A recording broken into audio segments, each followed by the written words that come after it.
वेदांत परिभाषा। वेदांत परिभाषा ग्रंथ में पेज नंबर 225 पर देखिए, अतः एव न सल्लिंग परामर्शादिकम अपि अनुमित्यादि प्रमायाम गुणः। मिला? चलिए, तो बात यह चल रही है कि प्रामाण्य के बारे में चर्चा। तो वेदांत सिद्धांत के अनुसार प्रमा में रहने वाला प्रमात्व रूप प्रामाण्य वह स्वतः ग्राह्य है, जबकि नैयायिक कहते हैं प्रमा में रहने वाला जो प्रमात्व रूप प्रामाण्य है वह परतः ग्राह्य है। नैयायिक सिद्धांत के अनुसार परतः और स्वतः का क्या मतलब? तो कल बताया था स्वतः प्रमात्व क्या है करके। तो ज्ञान सामान्य सामग्री से ही, ज्ञान उत्पन्न होने की जो सामान्य सामग्री है उसी से जब प्रमात्व का ग्रह होता है तो उसको कहते हैं स्वतः। उसका लक्षण किया था संवादी प्रवृत्ति अनुकूलम तद्वती तत्प्रकार ज्ञानत्वम प्रामाण्यम। प्रामाण्यम का अर्थ किया था प्रमात्व। ठीक है जी, ये बताया। और ज्ञान सामान्य सामग्री से वो जन्य है, अधिक सामग्री से जन्य नहीं है, क्योंकि अधिक सामग्री जो गुण वगैरह नैयायिक लोग मानते हैं वह सभी प्रमा में अनुगत कोई एक गुण मिलता नहीं है। इसलिए अतिरिक्त सामान्य सामग्री से अतिरिक्त गुण आदि को प्रामाण्य का कारण मान नहीं सकते, जैसा कि नैयायिकों ने माना है। ठीक है, क्योंकि अनुगत गुण मिल नहीं रहा है। फिर कहा कि अनुगत गुण नहीं मिल रहा है तो अलग अलग प्रमा के लिए, अलग अलग प्रमा में रहने वाला जो प्रमात्व रूप प्रामाण्य है उसके लिए अलग अलग गुण मान लो। जैसे कि बताया था प्रत्यक्ष प्रमा के लिए, प्रत्यक्ष प्रमा में जो प्रामाण्य का ग्रह हो रहा है उसके लिए कारण मानो क्या? अधिक अवयवों के साथ, अनेक अवयवों के साथ इंद्रिय का सन्निकर्ष। किंतु उसका भी कैसा विविचार है, इस बात को कल बताया था। अन्वय विचार बताया, व्यतिरेक विचार भी बताया। और कार्य कारण के सहायक होता है अन्वय सहचार, व्यतिरेक सहचार। अन्वय सहचार व्यतिरेक सहचार से ही कार्य कारण का निश्चय होता है। और अन्वय सहचार का घातक है अन्वय विचार, और अन्वय है कि नहीं, व्यतिरेक सहचार का नाशक है कौन? व्यतिरेक विचार। जहां पर अन्वय व्यतिरेक विचार आ जाता है वहां पर अन्वय सहचार और व्यतिरेक सहचार रह नहीं पाता है, जिससे कि कार्य कारण का निश्चय होता है। अतः प्रामाण्य के लिए, प्रत्यक्ष प्रमा में रहने वाले प्रामाण्य के लिए अनेक अवयवों के साथ इंद्रिय का सन्निकर्ष उसको भी कारण मान नहीं सकते। इस बात को बताया, लग गया।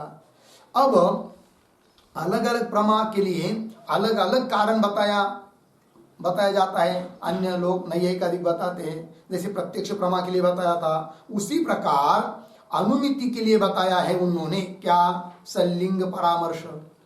उपमिति के लिए बताए सादृश्य ज्ञान। शाब्दबोध के लिए बताए यथार्थ योग्यता ज्ञान। किंतु जैसे प्रत्यक्ष प्रमा में जो प्रामाण्य उसका ग्राहक, उसका जनक, जैसे अनेक अवयवों के साथ इंद्रिय सन्निकर्ष नहीं हो सकता, उसी प्रकार अनुमिति प्रमा में रहने वाला जो प्रामाण्य उसको ग्रहण करने के लिए भी, मतलब उसकी उत्पत्ति और उसका ज्ञान के लिए भी सल्लिंग परामर्शाधिक जो अतिरिक्त सामग्री होती है नैयायिक के अनुसार वो यहाँ पर हो नहीं सकती। फिर किससे उत्पन्न होगा प्रामाण्य? तो जिससे प्रमा ज्ञान उत्पन्न होता है उसी सामग्री से प्रामाण्य भी उत्पन्न होता है। अतः उसमें आ जाता है क्या? स्वतस्त्व। तो वेदांत मत में स्वतस्त्व है, प्रामाण्य की उत्पत्ति और प्रामाण्य का ग्रह दोनों भी स्वतः है। इस बात को कहा। तो प्रत्यक्ष के लिए जैसा खंडन किया उस प्रकार आप कह रहे अतः एव। मिला? तो अतः एव के पूर्व में अवतरणिका के रूप में एक पंक्ति लिखते हैं, प्रत्यक्ष प्रमायाम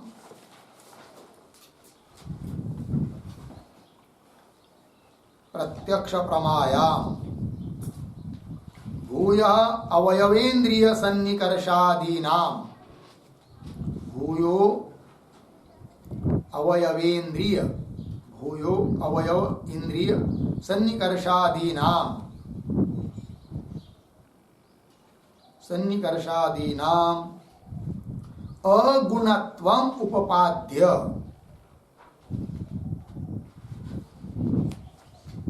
अगुणत्वम उपपाद्य अनुमितौ, अनुमितौ सल्लिंग परामर्शस्य,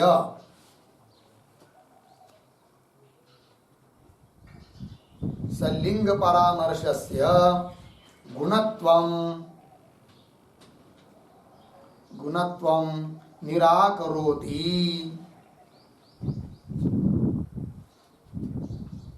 निराकरोति अतः एव इत्यादि।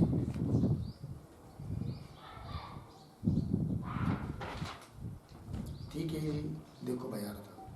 तो प्रत्यक्ष प्रमा में जिस प्रकार भूय मतलब अनेक अवयवों के साथ इंद्रिय सन्निकर्षाधिक जैसे गुण नहीं है, अगुण है, इस बात का कथन करके उपपाद्य अब अनुमिति रूप प्रमा में भी जो प्रामाण्य का ग्रह हो रहा है उसके लिए कारण सल्लिंग परामर्श नहीं है, इस बात को कहने के लिए जा रहे हैं। अनुमितौ सल्लिंग परामर्श से गुणत्व निराकरोति, अनुमिति में सल्लिंग परामर्श भी गुण नहीं है प्रामाण्य के लिए, इस बात का कथन करने जा रहे हैं। पंक्ति देखिए मूल में, अतः एव न सल्लिंग परामर्शादिकम अपि अनुमित्यादि प्रमायाम गुणः, लग गया जी, क्यों?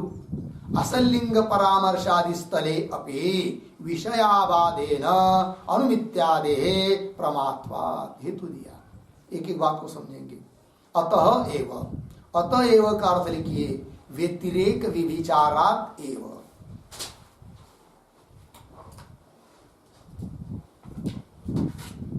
अतः एव का अर्थ है व्यतिरेक विविचारात एव।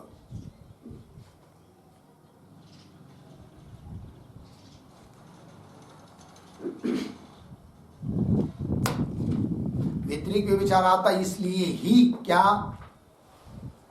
आगे कह रहे कि न सल्लिंग परामर्शादिकम अपि अनुमित्यादि प्रमायाम गुणः, अनुमित्यादि प्रमायाम गुणः सल्लिंग परामर्शादिकम न, क्यों? अतः एव, अतः मतलब व्यतिरेक विचार होता है इसलिए। वो कैसा होता है व्यतिरेक विचार, दिखाएंगे आगे, उदाहरण में दिखा रहे हैं। तो पहले देखिए, अतः एव न सल्लिंग परामर्शादिकम, सल्लिंग, सल्लिंग का अर्थ लिखिए यथार्थ लिंग, यथार्थ हेतु।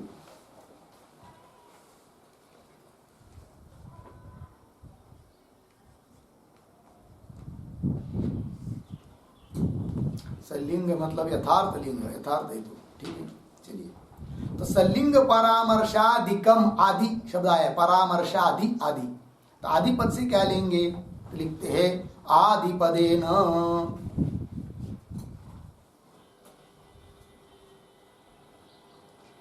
आदिपदेन यथार्थ सादृश्य ज्ञान,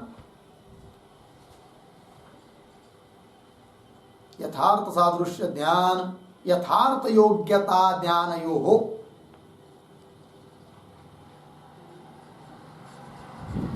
यथार्थ योग्यता ज्ञानयोः परामर्शः,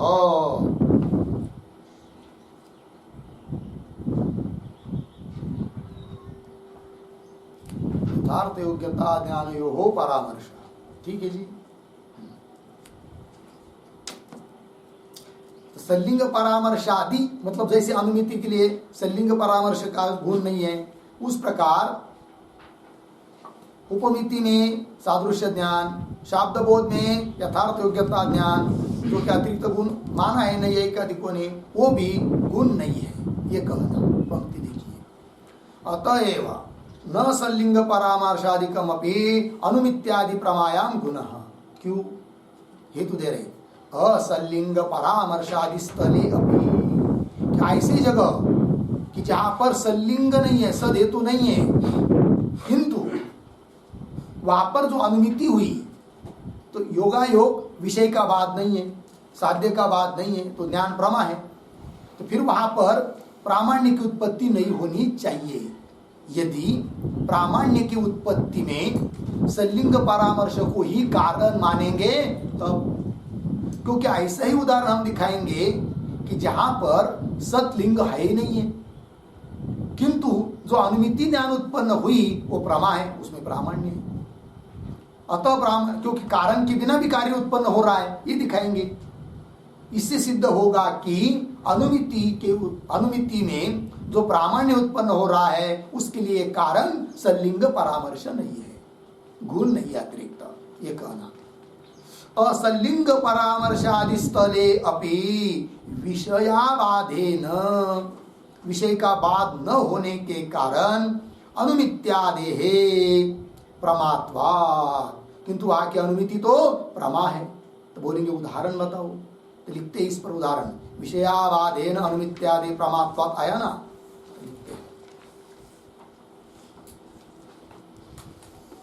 वन्निमति पर्वते,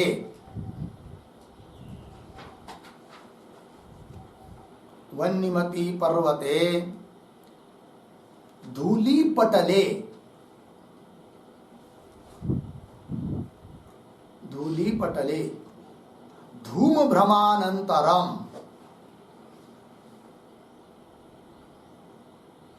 धूम भ्रमानंतरम, आगे उद्धरण चिन्ह में, पर्वतो वन्यमान धूमात्,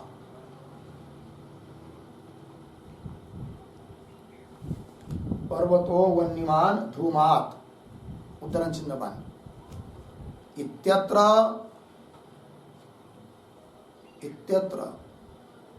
असलिंग परामर्शात् अपि,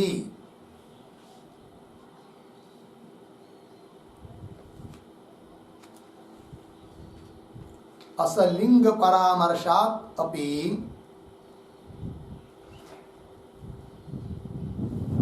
अनुमिति रूप विषयाबाधात्,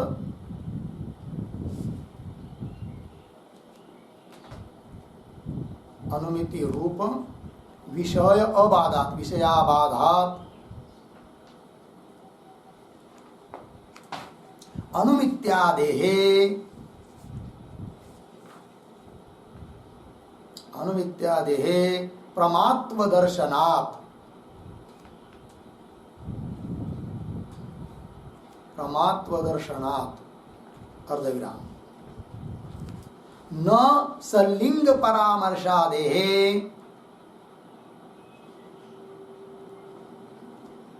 न सल्लिंग परामर्शादेहे गुणत्वम्,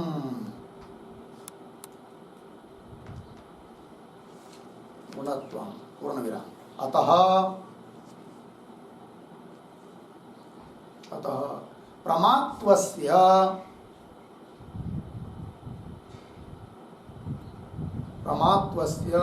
गुणजन्यत्वं नास्ति,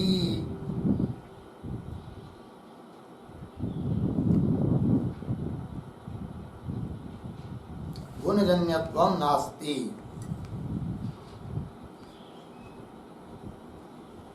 लग गया जी? अर्थ देखिए भाई, नास्ति इत्यर्थ।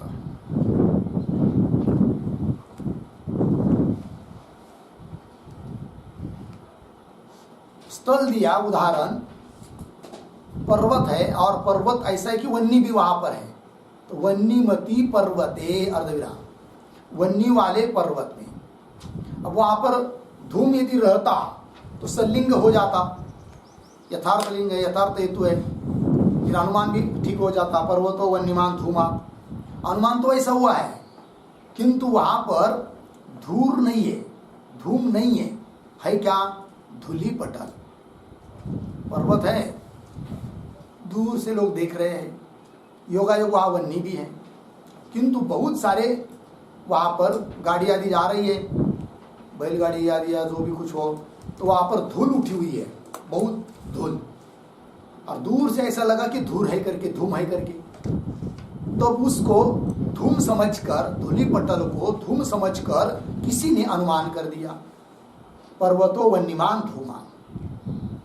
फिर वहां पर जो अनुमान हुआ उससे अनुमिति हुई पर्वत वन्यमान, पर्वत वन्य वाला है। अब यहाँ पर वन्य, वहां वस्तुतः वन्य है, दूर नहीं था, किंतु वन्य तो है, अतः वहां विषय का बात नहीं है, अतः वह ज्ञान प्रमा है। पर्वत वन्यमान यह ज्ञान कैसा है? प्रमा है, और प्रमा है तो उसमें प्रमात्व भी है। अब यदि प्रमा ज्ञान में प्रमात्व की उत्पत्ति के लिए, जिसको प्रामाण्य कहते हैं, उसके उत्पत्ति के लिए अतिरिक्त गुण, जैसे अनुमिति के लिए सल्लिंग माना है नैयायिकों ने, तो फिर यहां पर सल्लिंग तो है ही नहीं है, असलिंग है। धूलि पटल को धूम समझा, असत लिंग है, तो भी परमात्मा की उत्पत्ति हो गई। यदि परमात्मा की उत्पत्ति के लिए, अर्थात प्रामाण्य की उत्पत्ति के लिए सतलिंग ही कारण होता तो यहां पर प्रामाण्य उत्पन्न नहीं होना चाहिए था, कारण है नहीं, किंतु प्रामाण्य उत्पन्न हुआ। इसका मतलब प्रामाण्य की उत्पत्ति के लिए कारण सामग्री से भिन्न सल्लिंग आदि गुण है, यह कहना नैयायिकादिकों का ठीक नहीं है। ये कह बात पंक्ति। वन्यवती पर्वते धूलि पटले धूम भ्रमानंतरम, धूलि पटल में भ्रम हो गया धूम का, धूम भ्रमानंतरम पर्वतो वन्यमान धूमात इत्यत्र।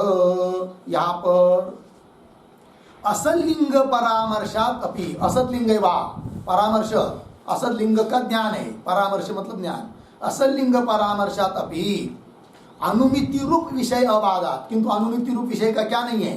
बाद नहीं है, अर्थात वन्य वहां पर है, तो अनुमिति रूप विषयाबाधात, विषय का बाद न होने से अनुमित्यादे प्रमात्व दर्शनात्, अनुमिति ज्ञान कैसा है? वहां फिर प्रमा है, तो प्रमात्व दर्शनात् दिखाई देने के कारण न प्रमात्व दर्शनात् के बाद अर्धविराम, फिर आगे न सल्लिंग परामर्शादे गुणत्वम, अतः सल्लिंग परामर्शादिक गुण है यह कहना ठीक नहीं।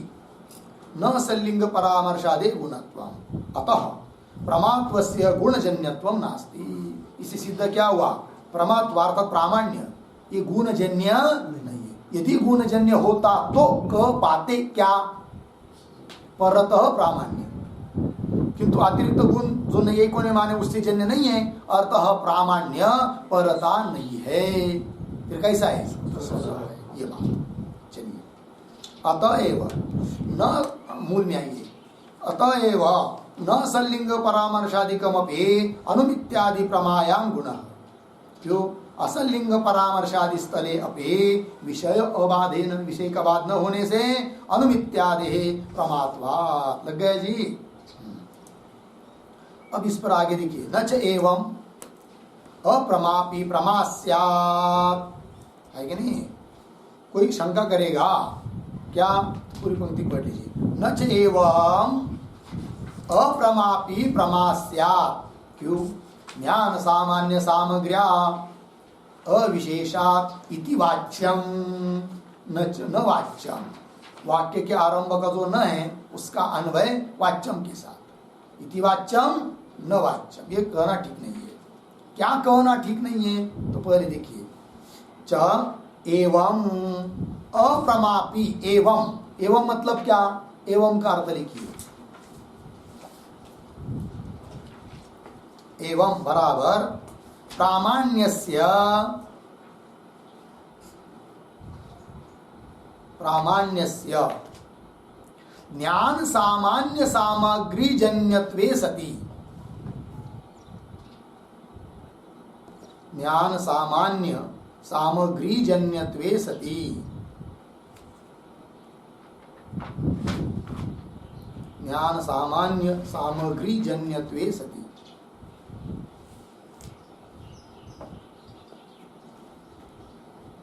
हो गया जी? देखो भाई, प्रामाण्यस्य ज्ञान सामान्य सामग्री, एवं कर्ता मतलब प्रामाण्य यदि ज्ञान की सामान्य सामग्री से जन्य है तो एवं अप्रमापि प्रमा से, अप्रमा को भी प्रमा कहना चाहिए। मतलब कैसे? प्रमा ज्ञान में प्रामाण्य है, क्यों? कि प्रमा में जो प्रामाण्य वो किससे जन्य है? ज्ञान सामान्य सामग्री से जन्य है। इसी को कहते स्वतः ज्ञान सामान्य सामग्री से जन्य है। और अप्रमा जो ज्ञान है वो भी तो ज्ञान है, और वो भी तो ज्ञान सामान्य सामग्री से जन्य है। तो ज्ञान की सामान्य जो सामग्री उससे जन्य जैसा प्रमा ज्ञान है, अतः उसमें रहने वाला प्रामाण्य भी उसी से ग्रहण होता है। तो ज्ञान सामान्य सामग्री से जन्य उसी प्रमा ज्ञान की तरह अप्रमा ज्ञान भी है, ज्ञान सामान्य सामग्री से जन्य। अतः अप्रमा में भी प्रामाण्य का ग्रहण होना चाहिए, क्योंकि प्रामाण्य के लिए कारण ज्ञान की सामान्य सामग्री जैसी प्रमा में है वैसी अप्रमा में भी तो है। अतः अप्रमा में भी प्रामाण्य का ग्रहण होना चाहिए। कौन कह रहा है? पूर्व पक्षी। पंक्ति देखिए, च एवं अप्रमापि प्रमा स्यात्, अप्रमा भी प्रमा होनी चाहिए। क्यों भाई? हेतु दे रहे आगे, ज्ञान सामान्य सामग्र्या अविशेषात्, क्योंकि ज्ञान सामान्य सामग्री जैसी प्रमा में है वैसी अप्रमा में भी है। इसलिए ज्ञान सामान्य सामग्र्या अविशेषात् इति वाच्यम न च वाच्यम। ऐसी शंका मत करो। क्यों? उत्तर दे रहे आगे की पंक्ति में। तो उसके पहले अविशेषात् इत्यादि पद आया है ना, उसके ऊपर लिखिए वाक्य, अप्रमायाः अपि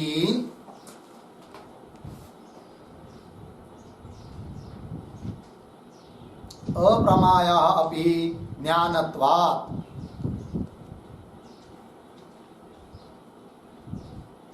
अप्रमायाः अपि ज्ञानत्वात् लिखा अर्धविराम। प्रमास्थले यथा, प्रमास्थले यथा ज्ञान सामान्य सामग्री वर्तते,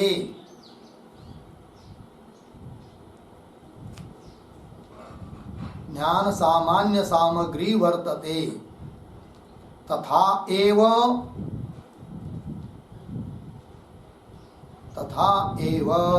अप्रमास्थले अपि,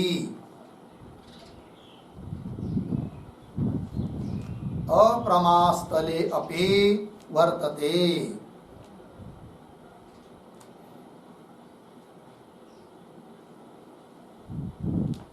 तस्मात्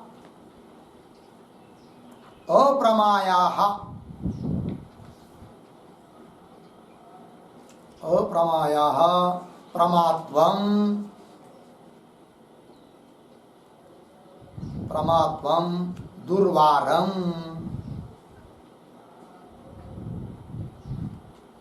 दुर्वारम इति भावः।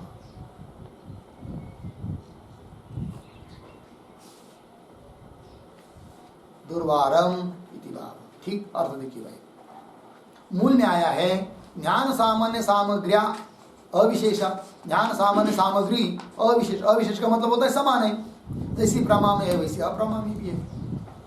ठीक है ना, वही लिखा अप्रमायापि ज्ञानत्वात्, जैसे प्रमा ज्ञान है वैसा अप्रमा भी ज्ञान है। तो अप्रमायापि ज्ञानत्वात्, और प्रमास्थले यथा ज्ञान सामान्य सामग्री वर्तते, प्रमास्थल में जैसी ज्ञान की सामान्य सामग्री है तथा एव उसी प्रकार अप्रमास्थले अपि अप्रमा ज्ञान में भी ज्ञान की सामान्य सामग्री है, और उस ज्ञान की सामान्य सामग्री से यदि प्रामाण्य का ग्रह होता है तो अप्रमा में भी प्रमात्व का ग्रहण होना चाहिए। ये कहा अप्रमायापि प्रमात्वम दुर्वारम, उसका वारण कोई कर नहीं सकता, क्योंकि अतिरिक्त गुण आप प्रामाण्य के लिए मान नहीं रहे हो। ज्ञान सामान्य सामग्री से प्रामाण्य का ग्रहण मान रहे हो, तो ज्ञान सामान्य सामग्री जैसी प्रमा में है वैसे अप्रमा में भी है। तो प्रमा में जैसा प्रामाण्य का ग्रह उस सामग्री से होता है, वैसा अप्रमा में भी प्रामाण्य का ग्रह उसी सामग्री से होना चाहिए। ये शंका। अब उसका उत्तर दे रहे, दोषाभावस्य अपि हेतुत्वांगीकारात्। मिला जी पंक्ति? अब देखिए, तो उसका निराकरण कर रहे शंका का। क्या शंका का निराकरण कैसा हो रहा है? दोषाभावस्य अपि हेतुत्वांगीकारात्, मतलब क्या? तो प्रमा ज्ञान में जो प्रामाण्य, उस प्रामाण्य का ग्रह स्वतः है। स्वतः अर्थात ज्ञान सामान्य की जो सामग्री उसी से प्रामाण्य उत्पन्न होता है। किंतु ग्रंथकार कह रहे प्रमा ज्ञान में प्रामाण्य उत्पन्न होने के लिए जैसे ज्ञान की सामान्य सामग्री लगती है, उसी प्रकार उस सामग्री के साथ साथ दोष का अभाव भी चाहिए। लग गया? मतलब दोष अभाव सहकृत ज्ञान की सामान्य सामग्री रहेगी तभी वो प्रामाण्य को उत्पन्न करेगी, अन्यथा नहीं। अब प्रमा ज्ञान में प्रामाण्य उत्पन्न हो जाता है, क्यों? वहां पर कोई दोष नहीं है, दोष का अभाव है, और दोष के अभाव के साथ साथ ज्ञान की सामान्य सामग्री है, अतः प्रमा में प्रामाण्य उत्पन्न हो जाता है। किंतु अप्रमा में प्रामाण्य उत्पन्न नहीं होगा, क्यों? वहां पर ज्ञान की सामान्य सामग्री होने पर भी दोष का अभाव नहीं है, अपितु दोष ही है। अप्रामाण्य तभी तो उत्पन्न हुआ ना। अप्रामाण्य मतलब ब्रह्म ज्ञान, रज्जु सर्प का ज्ञान अप्रामाण्य ज्ञान है, उसमें प्रामाण्य उत्पन्न नहीं होता है, क्योंकि ज्ञान की सामान्य सामग्री के साथ साथ वहां पर और एक चीज बैठी है, कौन? दोष। और हमको क्या चाहिए था? दोष का अभाव। लग गया? वही दे रहे हैं, दोषाभावस्यापि हेतुत्व अंगीकारात्। दोषाभाव को भी हेतु माना गया है। किसके लिए? तो ये जो शब्द आया है हेतुत्व अंगीकारात्, उस पर एक टिप्पणी।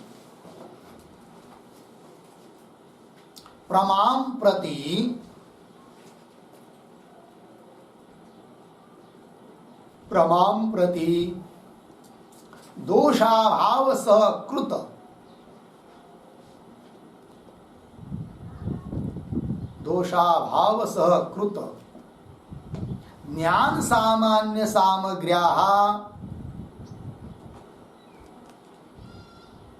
ज्ञान सामान्य सामग्र्याः हेतुत्वम्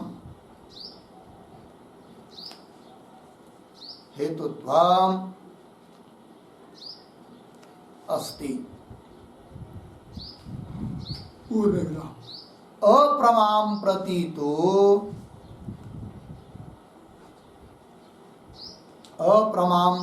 तो दोष सहकृत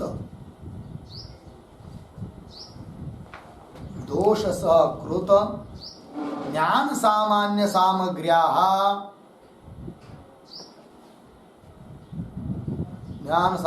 सामग्र्याः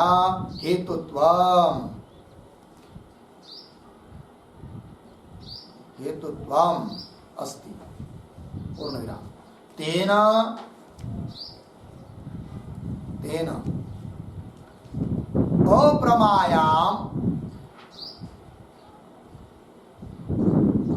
अप्रमायां न प्रमात्व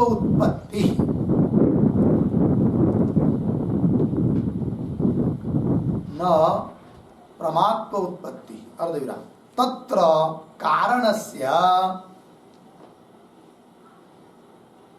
तत्र कारणस्य दोषाभावस्य अभावात्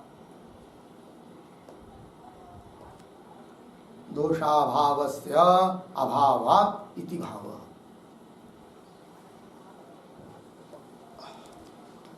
ठीक है जी, देखिए भाई अर्थ। तो प्रमा के लिए दोष अभाव सहकृत, दोष का अभाव चाहिए, उसके साथ साथ ज्ञान की सामान्य सामग्री कारण है प्रमा उत्पन्न के लिए। और अप्रमा के लिए क्या होता है वो दे रहे, अप्रमां प्रति तो अप्रमा के लिए तो दोष सकृत ज्ञान सामान्य सामग्री, वहां पर दोष सही थे और हमको क्या चाहिए? दोष का अभाव। अप्रमां प्रति तु दोष सकृत ज्ञान सामान्य सामग्र्या हेतुत्वम्। तेन उससे क्या होगा फिर? तेन न अप्रमायाम न प्रमात्व उत्पत्ति। अप्रमा ज्ञान में भी प्रमात्व की उत्पत्ति होनी चाहिए, ऐसा आरोप अब हो नहीं सकता है, क्योंकि अप्रामाण्य उत्पन्न होता है, अप्रमा ज्ञान उत्पन्न होता है, वहां पर ज्ञान की सामान्य सामग्री होने पर भी दोष का अभाव नहीं है, अपितु दोष ही बैठा है। इसलिए प्रामाण्य उत्पन्न नहीं हो रहा है। कहां पर? अप्रमा ज्ञान में। चलिए, प्रामाण्य उत्पन्न नहीं हो रहा है। तेना अप्रमायाम न प्रमात्व उत्पत्ति। क्यों? तत्र कारणस्य दोषाभावस्य अभावात्। वहां पर कारण जो प्रमा में प्रामाण्य उत्पत्ति के लिए कारण जो दोषाभाव वो नहीं है, अपितु कौन बैठा है? दोष ही बैठा है। तत्र तत्कारणस्य दोषाभावस्य अभावात् इति भाव। लग गया पंक्ति? चलिए, दोषाभावस्य अपि हेतुत्व अंगीकारात् मिला। आगे चलिए, न च एवं परस्त्वम् इति वाच्यम् आगंतुक भाव कारणापेक्षायाम एव परतस्त्वात्। ठीक है, अब पुनः शंका हो रही है। न च एवं परस्त्वम् इति वाच्यम, च एवं परस्त्वम् इति वाच्यम न वाच्यम। पूर्व पक्ष शंका करेगा, देखो भाई, प्रमा ज्ञान की उत्पत्ति में कारण कौन माना? अभी पहले क्या माना था? केवल दोष ज्ञान की सामान्य सामग्री। प्रमा की उत्पत्ति के लिए कारण कौन? ज्ञान की सामान्य सामग्री। उसी से उस प्रमा में प्रामाण्य उत्पन्न होता है, ये कहा। लेकिन जब आरोप आया कि अप्रमा में भी प्रामाण्य उत्पन्न होना चाहिए, तब थोड़ा बदल कर लिया। क्या? कि प्रमा उत्पत्ति के लिए केवल ज्ञान सामान्य सामग्री कारण नहीं है, अपितु दोषाभाव सहकृत ज्ञान सामान्य सामग्री है। उसी से प्रमा ज्ञान उत्पन्न होता है और उसी सामग्री से प्रामाण्य उत्पन्न होता है। अब प्रामाण्य की उत्पत्ति के लिए कारण केवल ज्ञान सामान्य सामग्री है क्या? नहीं। फिर कौन है? दोषाभाव सकृत ज्ञान सामान्य सामग्री है। तो दोषाभाव को तुमने अतिरिक्त मान लिया ना, तो पूर्व पक्षी कह रहा है ज्ञान सामान्य सामग्री से अतिरिक्त यदि आपने दोषाभाव का ग्रहण कर लिया, अर्थात परतः प्रामाण्य उत्पन्न हो गया, क्योंकि अन्य सामग्री आपने मान ली दोषाभाव। तो परतो प्रामाण्य उत्पन्न हो रहा है, ऐसा अब आपको कहना चाहिए। ऐसा कोई पूर्व पक्षी बोल रहा है। किनको? सिद्धांतियों को। बात समझ में आ रही कि नहीं? पंक्ति देखिए, न चेवं परतस्त्वम् इति वाच्यम्। लग गया जी? तो न चेवं जो पंक्ति आ रही है ना, उसके पूर्व में एक वाक्य लिखते हैं उत्तरने का के रूप में। ननो एवं प्रमात्वस्य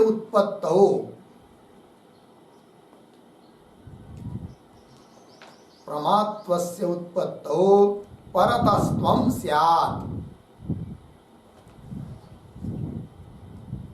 परतस्त्वं स्यात् अर्धविराम। ज्ञान सामान्य सामग्री अतिरिक्तस्य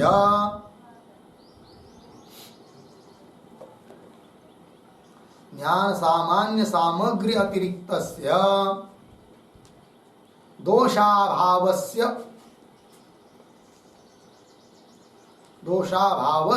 अपि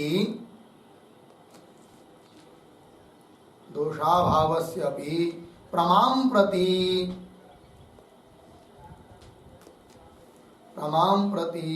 हेतुत्व अंगीकारात्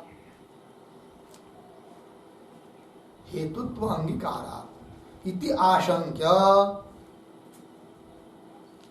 आशंक्य निराकरोति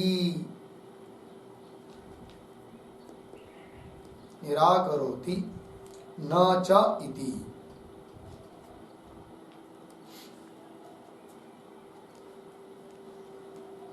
ठीक है, देखो भाई यार, ननु एवं प्रमात्वस्य उत्पत्तौ परतस्त्वं स्यात्। प्रमात्व की उत्पत्ति में परतस्त्व मानना चाहिए, पूर्व पक्षी बोल रहा है। कारण ज्ञान सामान्य सामग्री अतिरिक्त, ज्ञान सामान्य सामग्री से अतिरिक्त दोषाभाव को भी आपने मान लिया। दोषाभावस्य प्रमां प्रति, प्रमा के लिए हेतुत्व अंगीकार, प्रमा के लिए तुमने हेतु मान लिया अतिरिक्त दोषाभाव को, इसलिए परत मानना चाहिए अब परमात्मा को। ऐसी शंका। चलिए, न च एवं परस्त्वम् इति वाच्यम्। लग गया जी? न च एवं, एवं पद आया ना, एवं का मतलब क्या? लिखिए एवं का अर्थ दोषाभावस्य अपि दोषाभावस्य अपि प्रमां प्रति हेतुत्वे प्रमां प्रति हेतुत्वे सति।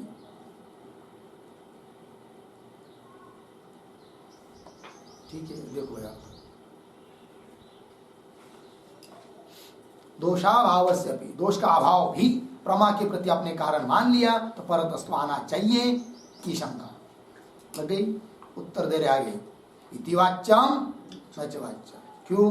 आगंतुक भाव कारण अपेक्षायाम एव परतस्त्वात्। सिद्धांति करे परतस्त्व तब आता है जब ज्ञान सामान्य सामग्री से अतिरिक्त कोई भाव को कारण मानेंगे तब। ज्ञान सामान्य सामग्री से अतिरिक्त दोषाभाव, अभाव रूप है वो, अभाव को और भी सहकृत ले लेंगे, कारण मानेंगे, तब परतस्त्व आता नहीं है। परतस्त्व कब आता है? जब अतिरिक्त भाव, किसी भाव चीज को कारण मानेंगे तब। और यहां किसको माना है? अतिरिक्त अभाव को माना है, अतः परतस्त्व नहीं आता है। ये सिद्धांति ने उत्तर दिया।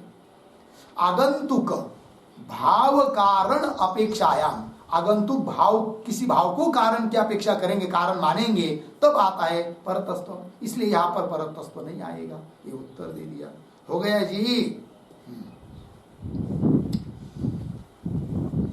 हाँ, तो यहां पर ये जो अंतिम का वाक्य है, आगंतुक भाव कारण अपेक्षायाम, उस पर एक वाक्य की टिप्पणी।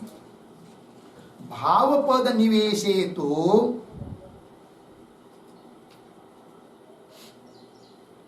भाव पद निवेशे तो न परतस्त्वापत्ति, न परतस्त्वापत्ति, अर्धविराम। दोषाभावस्य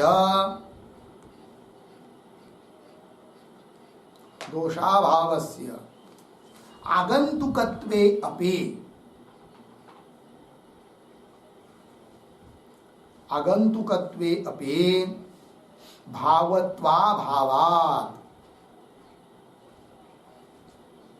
भावत्वाभावात्। ठीक है जी, देखो भैया, भाव पद निवेश हेतु, भाव पद का निवेश कर देने से न परतस्त्वापत्ति, परतस्त्व की प्राप्ति नहीं होगी। क्यों? दोषाभाव, आगंतुक होने पर भी वो भाव नहीं है, अभाव है, अतिरिक्त भाव को माना नहीं, अतः परतस्त्व नहीं आएगा। ये उत्तर दे दिया। हो गया जी। चलिए, आगंतुक भाव कारणापेक्षायाम एव परतस्त्वात्, लग गया इतना। हाँ, अब आगे चलिए मूल में। न्यायते च प्रामाण्यम स्वतः। ठीक है, अभी तक क्या बताया और अभी आगे क्या बताने जा रहे, इसका थोड़ा ध्यान दीजिए। तो देखिए, जैसे घट की उत्पत्ति और घट का ज्ञान दो अलग अलग चीजें है कि नहीं? घट उत्पन्न हुआ कुलाल से, फिर उसका ज्ञान होता है कि नहीं? अलग अलग है। उसी प्रकार प्रमा ज्ञान में प्रमात्व अर्थात प्रामाण्य, उस प्रामाण्य की उत्पत्ति एक बात और उस प्रामाण्य का ज्ञान दूसरी बात। तो प्रामाण्य की उत्पत्ति स्वतः बताई अभी तक। प्रामाण्य जो उत्पन्न हो रहा है प्रमा ज्ञान में, परमात्मा रूप प्रामाण्य, वो स्वतः है। अब यहां से आगे बताने जा रहे हैं उस प्रामाण्य का ग्रह अर्थात प्रामाण्य का ज्ञान, वो भी स्वतः है। तो प्रामाण्य की उत्पत्ति और प्रामाण्य का ज्ञान दोनों भी है क्या? स्वतः वेदांत मत में, प्रामाण्य के बारे में। ठीक है, अप्रामाण्य के बारे में नहीं है। अप्रामाण्य परत है, वो आगे आएगा। लग गया जी। तो चलिए, न्यायते च प्रामाण्यम स्वतः, मिला पंक्ति। उस न्यायते के पूर्व में एक अवतरणिका के रूप में वाक्य लिखिए। प्रामाण्यस्य उत्पत्तौ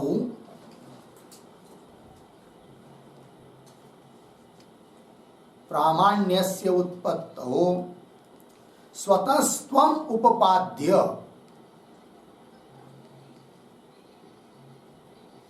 स्वतस्त्वम् उपपाद्य ज्ञप्तौ न्यप्तौ कौंस में लिखिए ज्ञाने, कौंस बंद, कौंस बंद, आगे स्वतस्त्वम उपपादयित्वम,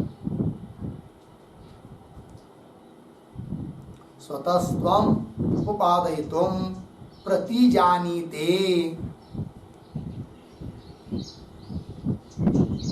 प्रतिजानीते न्यायते च इति।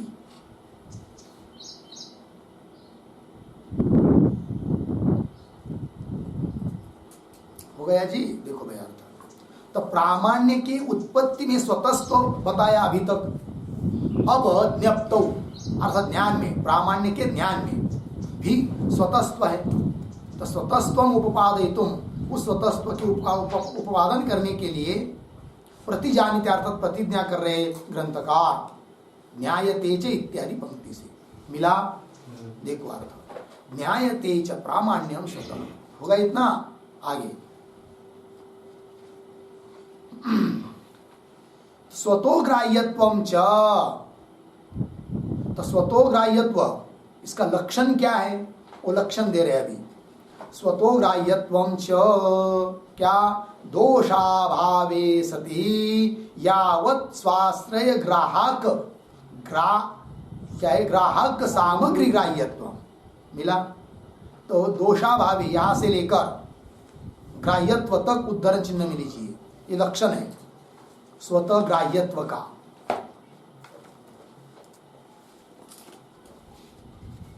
ठीक है, जैसे स्वतः प्रामाण्य का लक्षण किया था पीछे, वो क्या था, संवादी प्रवृत्ति अनुकूलम तद्वती तत्प्रकार ज्ञानत्वम प्रामाण्यम, है कि नहीं, ये प्रामाण्य है। और वो सब स्वतः क्या है उसमें, तो वो आगे की पंक्ति में दिया था वहां पर ज्ञान सामान्य सामग्री प्रयोज्यत्व, ज्ञान सामान्य सामग्री से उत्पन्न होना, यही उसमें स्वतस्त्व है प्रामाण्य में।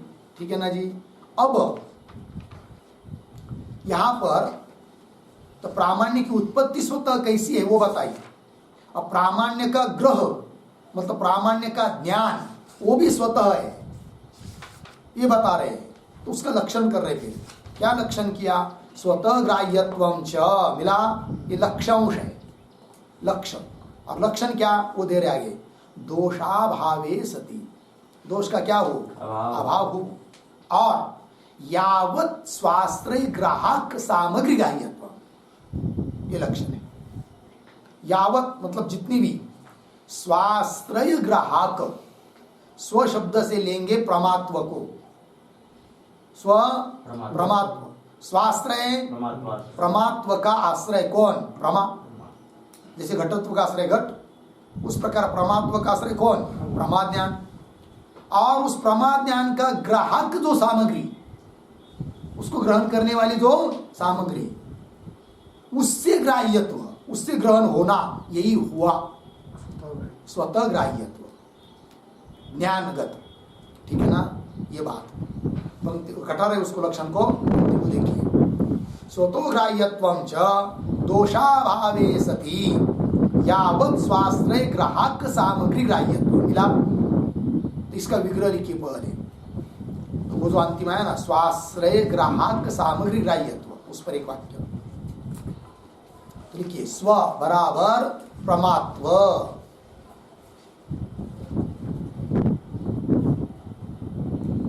स्व बराबर प्रमात्व अर्धविराम, स्वाश्रय बराबर प्रमात्वाश्रय,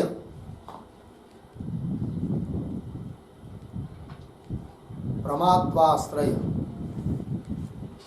अर्धविराम, तस्य ग्राहक सामग्री,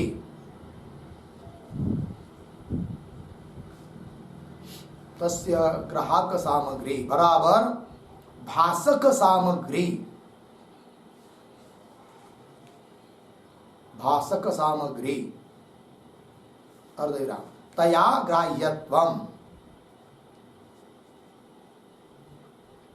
तया ग्राह्यत्वम बराबर भाष्यत्वम।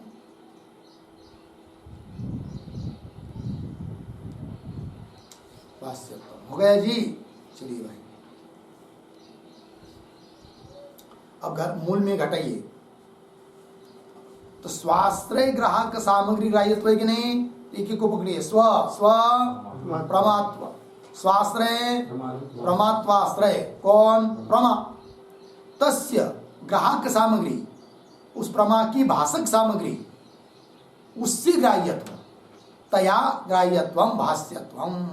ये हुआ भाई स्वतस्व, स्वतो ग्राह्यत्व, स्वतः ग्राह्यत्व का लक्षण।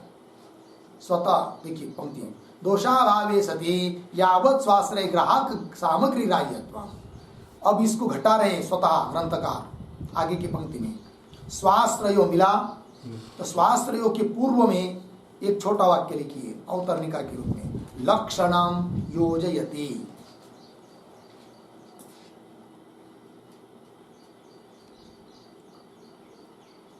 लक्षणम योजयति स्वाश्रय इति। ठीक है, चलिए, मतलब लक्षण को घटा रहे हैं अभी।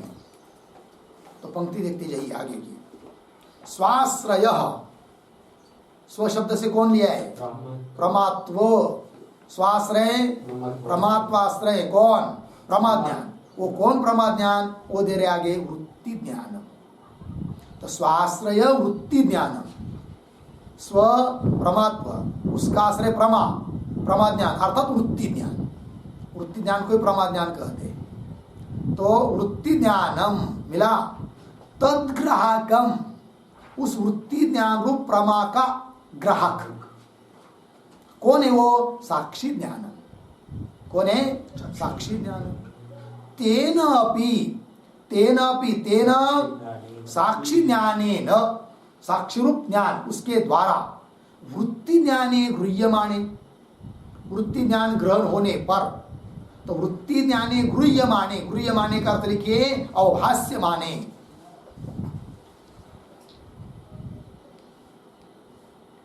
हो गया आगे, तद्गतम प्रामाण्यम गृह्यते। तद्गतम प्रामाण्यम, प्रामाण्यम का अर्थ प्रमात्वम, गृह्यते, गृह्यते का अर्थ अवभाष्यते। पंक्ति लगी, पुनः एक बार देखिए भाई, लक्षण को घटा रहे, दोषाभावे सति, कोई दोष भी नहीं है, और यावत स्वाश्रय ग्राहक सामग्री ग्राह्यत्व है। कैसे? स्वाश्रय, स्वाश्रय स्व प्रमात्व, स्वाश्रय प्रमत्वा, प्रमात्वाश्रय कौन? प्रमा, प्रमाज्ञान। वो कौन है प्रमाज्ञान? वृत्ति ज्ञान। प्रमाणों से उत्पन्न जो वृत्ति ज्ञान, उसी को कहते प्रमा। ठीक है ना जी? तो स्वाश्रय वृत्ति ज्ञानम, अब वृत्ति ज्ञान का भी ग्राहक प्रकाशक कौन है? साक्षी। तो तद्ग्राहकम साक्षी ज्ञानम, उस वृत्ति ज्ञान रूप जो प्रमा ज्ञान है उसका ग्राहक हुआ साक्षी ज्ञान। तेनापि, उस साक्षी ज्ञान के द्वारा, वृत्ति ज्ञाने गृह्यमाणे, वृत्ति ज्ञान का ग्रहण होने पर, वृत्ति ज्ञान का प्रकाशन होने पर, तद्गतम, और वृत्ति ज्ञान गत अर्थात प्रमा ज्ञान गत अर्थात प्रमा ज्ञान में विद्यमान जो प्रामाण्य प्रमात्व, उसका भी उसी साक्षी से क्या होता है? ग्रहण होता है। प्रामाण्यम गृह्यते। लग गया जी? होगा इतना? चलिए फिर आगे, गृह्यते। तो एक वाक्य लिखिए इस पर, गृह्यते आया ना, इससे क्या सिद्ध कर दिया ग्रंथकार ने, ये बात पता चलेगी। उस पर एक वाक्य, एतेन, एतेन ज्ञप्तौ, ज्ञप्तौ परतस्त्ववादः,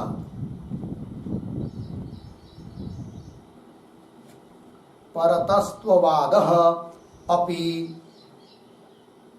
निराकृतः, निराकृतः वेदितव्यः।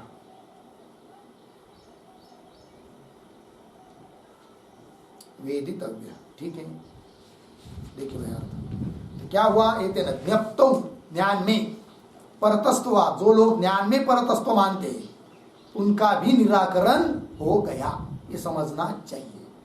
एतेन ज्ञप्तो परतस्त्ववाद अपि निराकृतः वेदितव्यः। हो गया जी। आगे चलिए, अब इस पर थोड़ा आक्षेप आता है। क्या?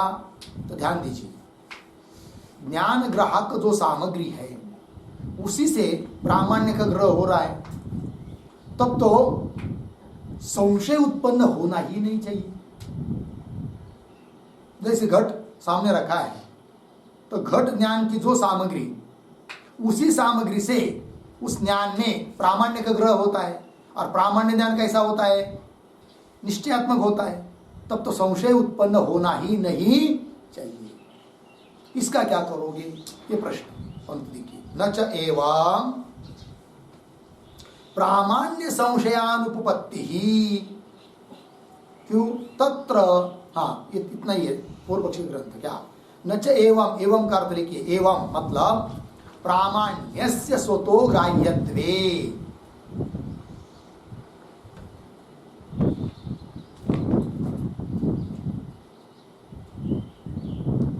प्रामाण्यस्य स्वतो ग्राह्यत्वे।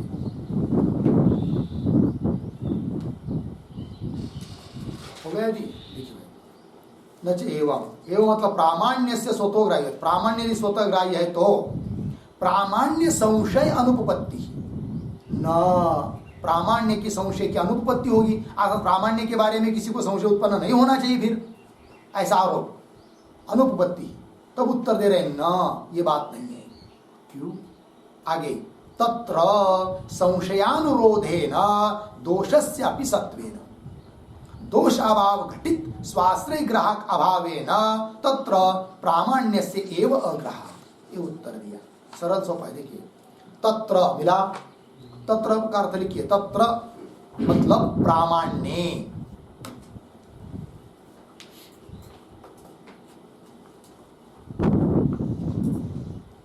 तत्र अर्थ प्रामाण्य। आगे देखिए, संशयानुरोधेन, समझ लीजिए किसी प्रमाज्ञान में संशय उत्पन्न हो रहा है, समझ लेना चाहिए कि जरूर वह है कौन? दोष है कि नहीं? संशय उत्पन्न हो रहा है ना, तो दोष है। और यदि दोष वह है तो वहां पर दोषाभाव है क्या? जो कि प्रामाण्य का ग्रहण करने के लिए अपेक्षित है कौन? दोषाभाव। तो सामग्री ही नहीं है वहां पर, दोष ही बैठा है, अतः संशय उत्पन्न हो जाता है, अर्थात संशय की अनुपपत्ति नहीं होती है। ये कह रहे हैं। तत्र संशयानुरोधेन, मिला पंक्ति, संशय के अनुरोध से, यदि संशय है तो जरूर वहां दोष होगा, ऐसा। तो संशयानुरोधेन पद आया ना, उस पर एक वाक्य लिखिए, संशयो ही दोषजन्य।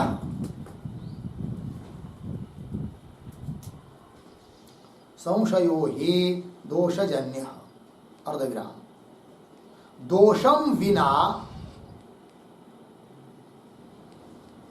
दोषम विना अनुपपद्यमान,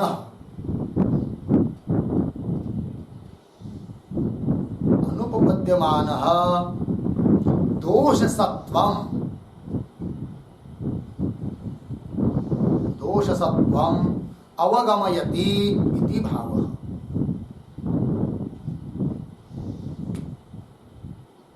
दोषसत्वम अवगमयति इति भावः। ठीक है जी। अर्थ को देखिए भाई, संशयो ही दोषजन्य, संशय जो भी उत्पन्न होता है वो दोष से ही उत्पन्न होता है, दोषजन्य।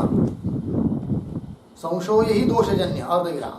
दोषम विना अनुपपद्यमान, दोष से, दोष के बिना उत्पन्न नहीं है कौन? संशय। अनुपपद्यमान दोष सत्वम अवगमयति, संशय है तो जरूर वह है कौन? दोष। ये बात सिद्ध हो जाती है। वही कहा मूल में, संशयानुरोधेन।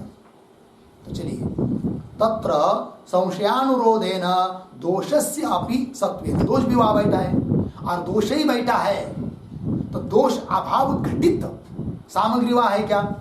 प्रामाण्य को, प्रामाण्य का ग्रहण करने के लिए, प्रमाज्ञान का ग्रहण करने के लिए सामग्री आपको, हमको चाहिए कैसी? दोष अभाव सहित ज्ञान सामान्य की सामग्री चाहिए। वह ज्ञान सामान्य की सामग्री होने पर भी दोष बैठा है, न कि दोषाभाव, अतः संशय हो जाता है। ठीक, सत्वे न दोषाभाव घटित, घटित का अर्थ लिखिए सहकृत, दोषाभाव घटित मतलब दोषाभाव सहकृत, स्वाश्रय ग्राहक अभावे न, स्वाश्रय स्व प्रमात्व, उसका आश्रय प्रमा, उस प्रमा का ग्राहक नहीं है, प्रमा के ग्राहक का क्या है, अभाव है, अभावे न, अर्थात प्रमा का ग्रहण करने के लिए जो सामग्री चाहिए वो वहां है नहीं है, अतः परमात्मा का ग्रहण नहीं हो रहा है, और परमात्मा का ग्रहण नहीं हो रहा है तो संशय हो रहा है, अर्थात संशय की अनुपत्ति नहीं है। चलिए, दोषस्यापि सत्वेन दोषाभाव घटित, दोषाभाव सकृत स्वाश्रय ग्राहक अभावेन तत्र प्रामाण्यस्य एव अग्रहात्, तत्र तत्र प्रमायाम, उस प्रमा में प्रामाण्यस्य एव अग्रहात्, प्रामाण्य का ही ग्रहण नहीं होता है, अतः संशय हो जाता है। ये मतलब हुआ, लग गया जी। प्रामाण्य से एव अग्रहात्, अग्रहात् आया ना, उस पर एक वाक्य अंतिम का लिखते हैं, तथा च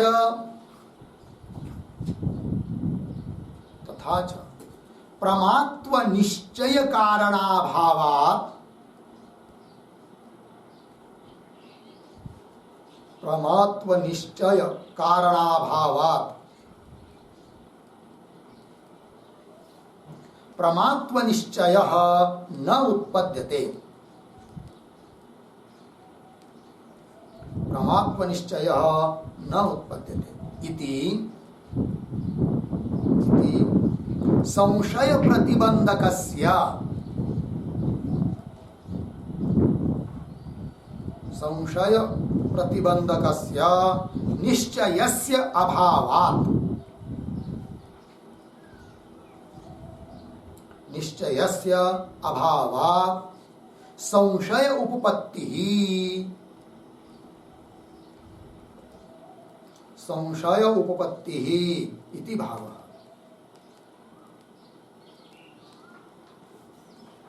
संशयोपपत्तिः इति भावः। ठीक, अर्थ देखिए भाई, प्रमात्व निश्चय कारणाभावात्, प्रमात्व का निश्चय होने के लिए जो कारण चाहिए वो नहीं है, दोषाभाव वगैरह, कारणाभावात् प्रमात्व निश्चय न उत्पद्यते, प्रमात्व का निश्चय नहीं हो रहा है, इति ऐसा होने से संशय प्रतिबंधक जो निश्चय उसका अभाव है, तो संशय का प्रतिबंधक निश्चय से अभावात्, अभाव होने के कारण संशय उत्पत्ति, संशय की उपपत्ति है।